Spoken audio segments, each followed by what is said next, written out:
va stimuler les cellules B à produire des IgE qui s'installent sur les mastocytes, et la cellule, toujours TH2, elle va sécréter un des cytokines majeurs, une des cytokines qui est l'interleukine 5. L'interleukine 5 quitte les poumons, elle va aller jusqu'à la moelle osseuse et elle va demander la synthèse et la production des éosinophiles. Alors, les éosinophiles, c'est des cellules antiparasitaires, elles n'ont rien à voir dans une allergie. Et pourtant, elles se retrouvent dans les poumons. Le drame, c'est qu'arrivé au niveau du poumon, l'interleukine 5, qui est toujours produit, va prolonger leur survie. Ne trouvant pas de parasites à tuer, elles vont libérer leurs granulocées toxiques au niveau du poumon.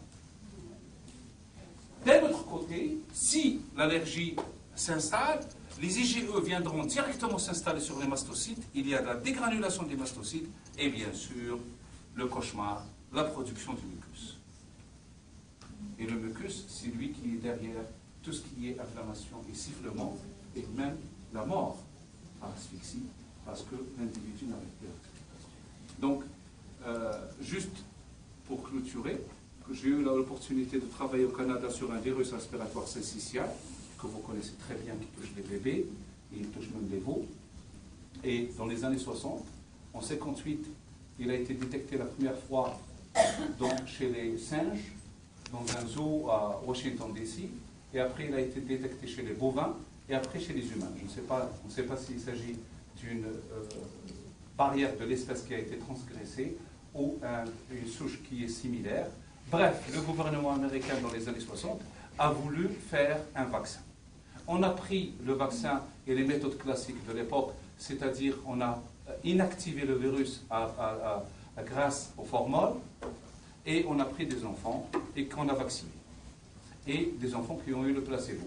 Les enfants vaccinés, donc qui étaient censés être préparés à l'infection, au mois de décembre-janvier, ils ont reçu le virus et la réaction était catastrophique. Certains sont morts et certains ont développé des pathologies respiratoires. Suite à l'autopsie, on a trouvé ce schéma classique. Éosinophiles, IgE, mastocytes, inflammation.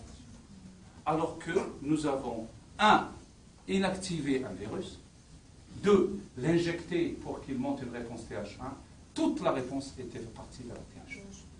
Alors c'était resté, et jusqu'à aujourd'hui, il n'y a pas un vrai vaccin suite à ce cauchemar qui a touché la communauté scientifique, et on a essayé de comprendre pourquoi le système immunitaire a été induit en erreur.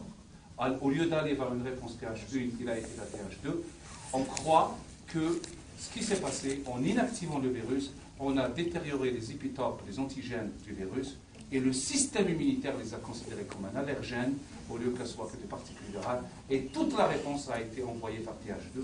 C'est pour ça que les cellules présentatrices jouent un rôle très très important. Elles ont, au lieu de sécréter l'interleukine 12, elles n'ont pas sécrété, la réponse est devenue TH2, et donc la réponse a réagi comme s'il s'agit, et ça a donné une catastrophe sur le plan scientifique. Je vous remercie.